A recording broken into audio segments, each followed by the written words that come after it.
हाँ, फतुहा शहर है। यहाँ के लोग आपको कैसा लगे?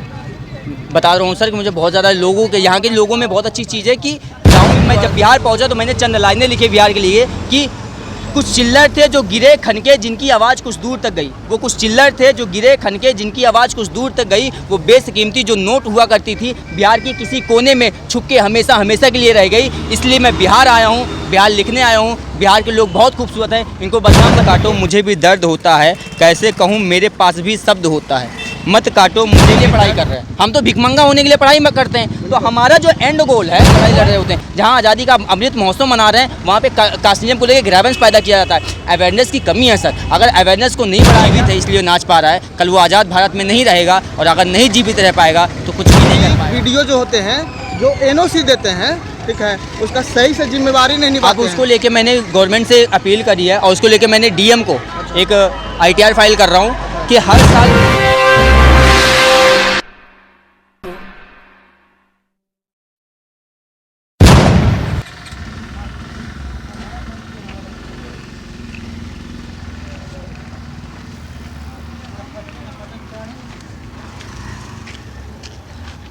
देखिए, हम अभी एक युवक को रोके हैं। ये युवक से बात करेंगे। ये युवा हैं, ये अभी इनका एज मुश्किल से हमको लगता है कि 20 से 25 साल का हो रहा होगा। लेकिन अगर इनके ऊपर हम देखते हैं तो ये तिरंगा झंडा है और लिखा हुआ है कि 10,000 किलोमीटर वंदे भारत पद यात्रा, 21 राज्यों की ये भ्रमण करेंगे। पर्यावरण बचाओ, राष्ट्र रक्षा यात्रा के बारे में, पेड़ लगाओ देश बचाओ के बारे में। सबसे पहले नाम क्या है आपका? मेरा नाम आशुतोष पांडे है सर। कहाँ से आए हैं आप? मैं अयोध्या से चल रहा हूँ। 4 दिसंबर 2022 को मैंने अपनी यात्रा शुरू करी।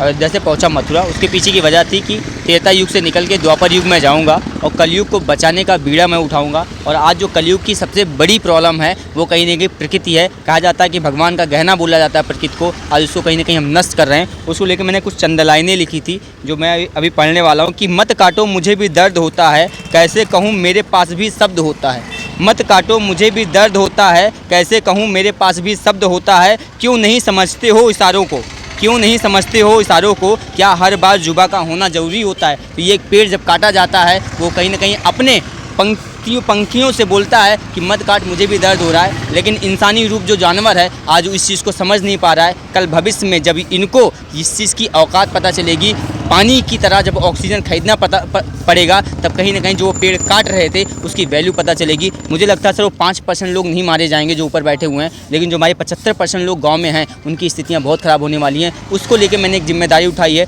सिर्फ एक अवेयरनेस कैंपेनिंग चला रहा हूँ। कह रहा हूँ कि असफलता एक चुनौती है, इसे स्वीकार करो। क्या कमी रह गई देखो और सुधार करो। जब तक न सफल हो नींद चैन को त्यागो तुम, संघर्ष का मैदान छोड़कर मत भागो तुम। कुछ किए बिना ही किसी की जय जयकार नहीं होती, कोशिश करने वालों की कभी हार नहीं होती, कोशिश करने वालों की कभी हार नहीं होती। फिलहाल मैं एक कोशिश कर रहा हूँ। 130 करोड़ की जनसंख्या है, मैं उनको ना बदल पाऊँ, लेकिन अगर उसका 1% या 0.1% भी अगर लोगों में इम्पैक्ट छोड़ने में मैं कामयाब हो पाया तो शायद मेरे जीवन का मकसद पूरा होगा। फिलहाल उसी के लिए मैं रिप्रेजेंटेटर की तरह निकल रहा हूँ। 10,000 किलोमीटर की पदयात्रा करूँगा। 21 राज्यों में जाऊँगा जिसमें यूपी, बिहार, झारखंड, छत्तीसगढ़, उड़ीसा, कर्नाटका, तेलंगाना, गोवा, महाराष्ट्र, गुजरात, मध्य प्रदेश, राजस्थान, दिल्ली, हरियाणा, पंजाब, कश्मीर, हिमाचल प्रदेश, उत्तराखंड होते हुए उत्तर प्रदेश आऊँगा 2024 में। अभी तक फिलहाल मैं 1700 किलोमीटर चल चुका हूँ और 350 से ज़्यादा वृक्ष लगा चुका हूँ। 36 से ज़्यादा स्कूलों में जा चुका हूँ। 36 से ज़्यादा DM से मिल चुका हूँ। 36 से ज़्यादा जिलों में जा चुका हूँ। बिहार के पर्यावरण मंत्री से मिल चुका हूँ,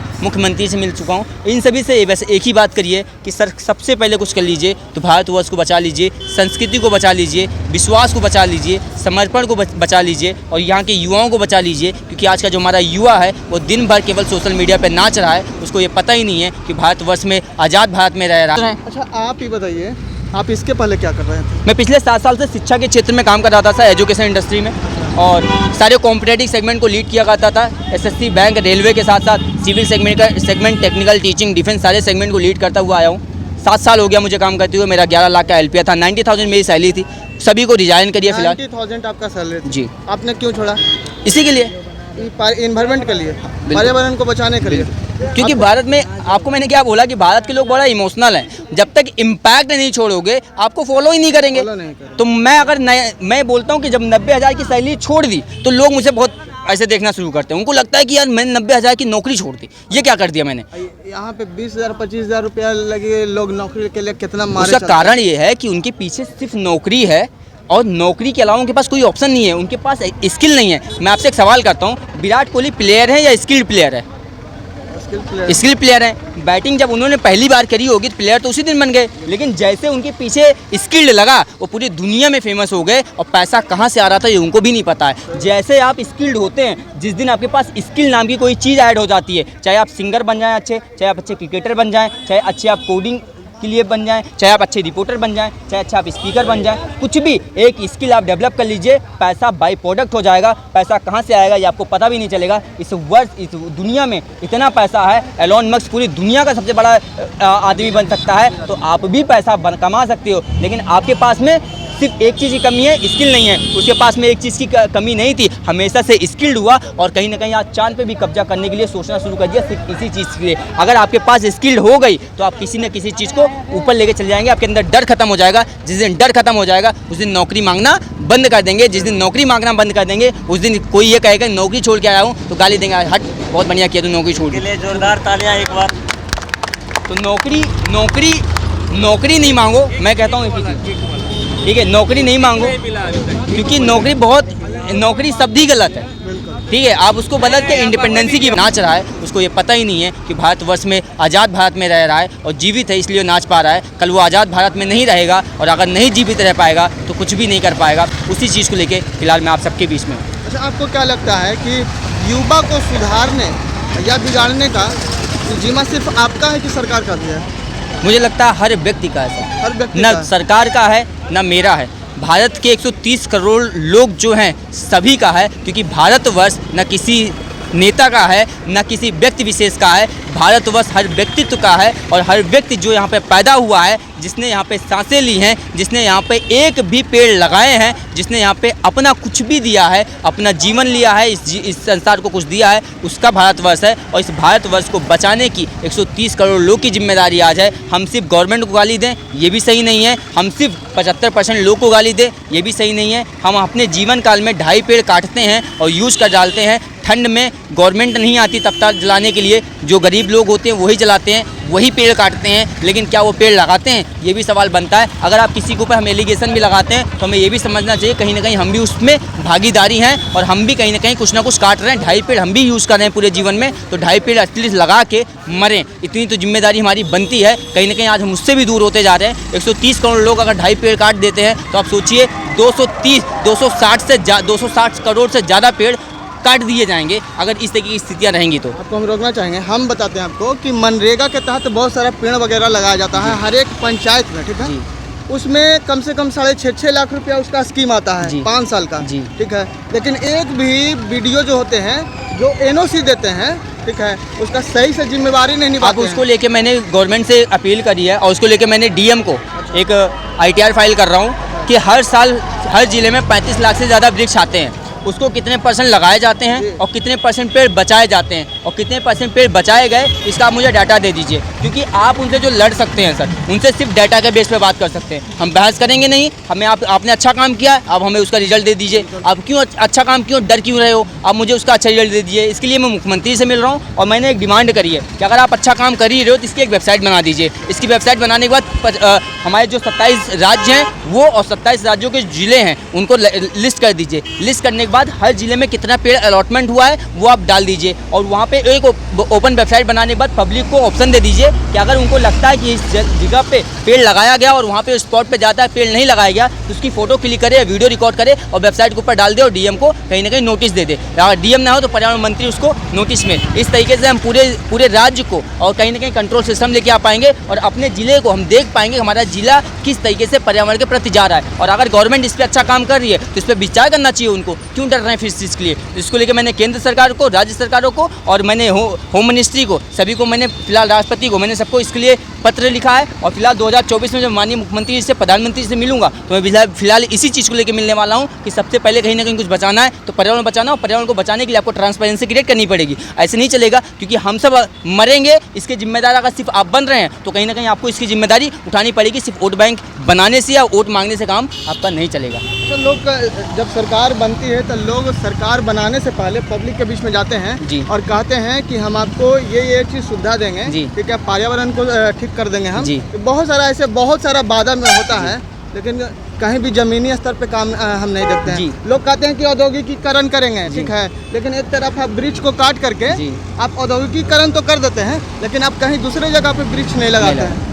ये जिम्मेवारी एक युवा को नहीं होना चाहिए। युवा पीढ़ी जितना लोग हैं आज- सिर्फ एक मिनट, जो सिगरेट पीने में लगे हुए हैं, पर्यावरण को वो दूषित करने में लगा हुआ है, जिसके पास एक गाड़ी होना चाहिए, वो एक आदमी शौक के तौर पे 10 गाड़ी रखता है। क्या ये सब चीज़ गलत है कि नहीं? बिल्कुल, इसी चीज़ का तो मैं विरोध कर रहा हूँ, इसी चीज़ की। इसलिए मैं कह रहा हूँ कि सर भारत को पढ़ाने की ज़रूरत है। आज भारत में अवेयरनेस की कमी है ना भाई। अगर मैं यहाँ से यात्रा करते हुए आ रहा हूँ तो मुझे भाई साहब मिले, मैं 5 किलोमीटर की यात्रा करने के बाद अगर ये मुझे मिल रहे हैं, इसका मतलब उस दौरान मुझे कम से कम 200-500 लोग देखे, लेकिन 3 लोग को ही क्यों समझ में आया कि मैं अच्छा काम कर रहा हूँ। इसका मतलब है कि अवेयरनेस का रेशियो कितना कम है, और उसका वजह क्या है कि 35% हमारा एजुकेशन इंफ्रा जो डेवलप नहीं हो पाया आज तक, और आज भी कहीं ना कहीं हम सर्वाइविंग स्थिति से नीचे हैं। 125 नंबर का हमारा हेल्थ इंफ्रा है, उसके बाद हमारा जो एजुकेशन इंफ्रा है वो 35 नंबर का है। किसी भी देश को ऊपर ले जाने के लिए 2 डिपार्टमेंट बहुत मजबूत करने पड़ते हैं। एक तो एजुकेशन, जहाँ पे ग्रेवेंस कम होगी, जब वो समझदार होंगे, पढ़ेंगे तो। दूसरी चीज़ हेल्थ इंफ्रा, जिसकी वजह से कहीं ना कहीं हम आगे आने वाले लाइफ को सर्वाइव कर पाएंगे। इस 2 चीज़ के बाद आज हमारे यहाँ केवल हम कास्टिज्म की लड़ाई लड़ रहे होते हैं। जहाँ आज़ादी का अमृत महोत्सव मना रहे हैं, वहाँ पे कास्टिज्म को लेकर ग्रेवेंस पैदा किया जाता है। अवेयरनेस की कमी है सर। अगर अवेयरनेस को नहीं बढ़ाया गया तो 2050 तक डेफिनेटली किसी न किसी फिर से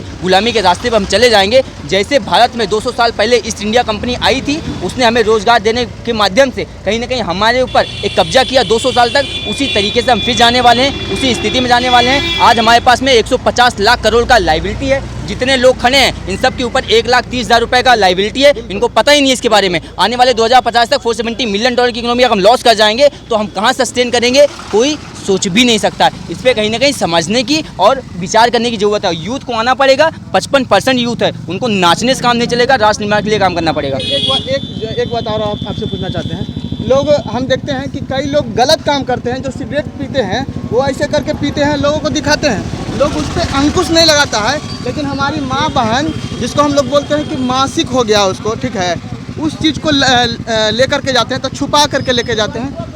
आपको नहीं लगता है कि युवा पीढ़ी का भी मानसिक पुराना है, खराब है? आपको नहीं लगता है? हम पता क्या कर रहे हैं, हमने क्या कहा कि हम जो पढ़ाई भी करते हैं हाँ। वो नौकरी मांगने की पढ़ाई करते हैं, मांगने के पास सही। और अगर वो नहीं मिला तो हम ग्रेवेंस पैदा करते हैं। तो हम कहाँ शिक्षित होने के लिए पढ़ाई कर रहे हैं, हम तो भिखमंगा होने के लिए पढ़ाई करते हैं। तो हमारा जो एंड गोल है वो है किसी चीज़ को पाना, पढ़ाई के थ्रू। मिल गया तो ठीक है, नहीं तो ग्रेवेंस पैदा करेंगे। अब उसमें उनको ये पता होता है कि नौकरी तो मिलनी नहीं है। अब किसी बच्चे से बात करो, पढ़ने का क्या मतलब है सर, नौकरी तो मिलेगी नहीं।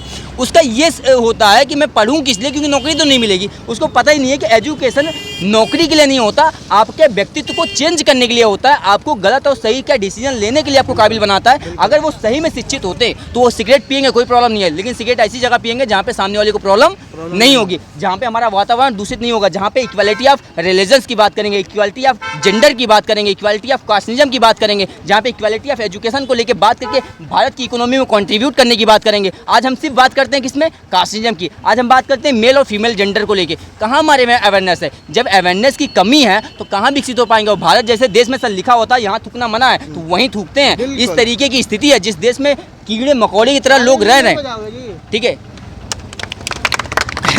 जिस देश में कीड़े मकोड़े की तरह लोग रह रहे हैं, उस देश में सबसे जरूरी अगर कुछ बचाना है तो एजुकेशन को बचाना है, क्योंकि यही अगर नहीं बचा तो फिर स्थितियां हमारी ख़राब हो जाएंगी। और उसको बचाने के लिए मैं इसलिए मैं जब बिहार आया था, बिहार में पहुंचा क्यों, उसके पीछे की वजह थी कि बिहार को हमेशा से क्रिटिसाइज़ किया गया। मैं मुंबई पहुँचा, वहाँ पर बिहारियों को बहुत छोटे नंबर पर देखा गया। दिल्ली रहा, बहुत छोटे स्तर से देखा गया। और फिर मैं जब बिहार पहुँचा तो मैंने चंद लाइनें लिखी बिहार के लिए कि कुछ चिल्लर थे जो गिरे खनके जिनकी आवाज़ कुछ दूर तक गई। वो कुछ चिल्लर थे जो गिरे खनके जिनकी आवाज़ कुछ दूर तक गई। वो बेशकीमती जो नोट हुआ करती थी बिहार की किसी कोने में छुप के हमेशा हमेशा के लिए रह गई। इसलिए मैं बिहार आया हूँ, बिहार लिखने आया हूँ। मुझे लगता है नालंदा यूनिवर्सिटी इतिहास में जहाँ 2500 साल पहले इन्वेंशन किया गया, आज उसको ख़त्म कर दिया गया ना। यहाँ के जो 5% लोग थे जिन्होंने गंदगी फैलाई, आज वो सारे इंस्टीट्यूटों में सर्वाइव कर रही है। अगर इनको यहाँ पे इंफ्रा मिल गया होता, इनको यहाँ पे प्रॉपर एजुकेशन मिल गया होगा, तो मुझे लगता है भारत की इकोनॉमी में सबसे ज़्यादा कॉन्ट्रीब्यूशन आज बिहार कर रहा होता। आज महानगर में जाएंगे, आपको सबसे ज़्यादा लोग मेहनत करते हुए मिलेंगे बिहार के। आप दिल्ली पहुँचेंगे, सबसे ज़्यादा लोग मेहनत करते हुए बिहार के।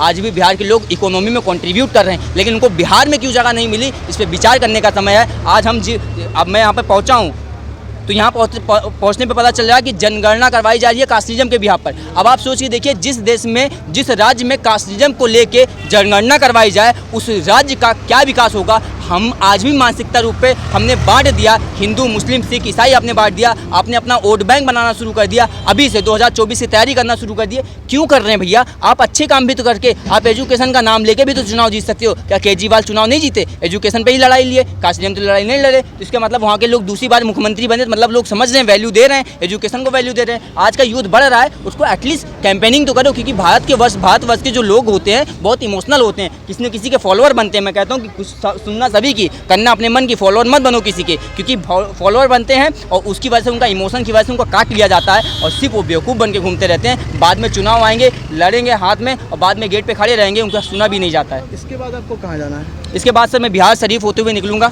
यहाँ पे एक मिशन हरियाली करके एक सर बहुत अच्छा कार्य कर रहे हैं, मैं उनसे फिलहाल मिलने जा रहा हूँ। नूरसराय के नूरसराय आसपास? बिल्कुल बिल्कुल, मैं उनसे मिल रहा हूँ और क्योंकि पता चला पिछले 3 साल से लगातार वो इस पे काम करते जा रहे हैं। मुझे लगा मेरे लिए सबसे इम्पोर्टेंट पर्सन है वो। वहाँ के लोग है ना, उस एक NGO है, वहाँ के लोग है ना पेड़ वगैरह बांट रहे हैं। जी। ठीक है, बहुत जगह हम दनियामा में भी उनका देखे हैं। जी। है ना, तो आप यहाँ के बाद वहाँ जाएंगे? वहाँ उस तरफ मैं जा रहा हूँ। उसके बाद मैं निकलूंगा नालंदा यूनिवर्सिटी, करीब से देखना चाहता हूँ उसको, बहुत शौक, बहुत मतलब अंदर से। कभी देखा था कि नहीं? कभी फर्स्ट टाइम जा रहा हूँ और मुझे लगता है मैं संघर्ष करते हुए उसको देखूंगा तो मुझे लगता है मेरे जीवन का सबसे अच्छा पल होगा जब मैं उसको देख रहा हूँ। कि यूपी के एक है बंदा आए हैं और वो बिहार में नालंदा यूनिवर्सिटी को देखने जा रहे हैं। मतलब आप उसके बारे में कुछ पढ़े हैं कि नहीं? यही है कि भैया 2500 साल पहले जिस नालंदा यूनिवर्सिटी के अंदर बड़े से बड़े व्यक्तित्व इन्वेंशन कर रहे थे, उस जगह को ख़त्म क्यों कर दिया गया? उसके पीछे की वजह क्या थी? वहाँ के लोगों से बात करूँगा, यहाँ का स्थानीय लोगों से बात करूँगा। मैं अपनी एक किताब लिख रहा हूँ, द सीक्रेट ऑफ 10,000 किलोमीटर।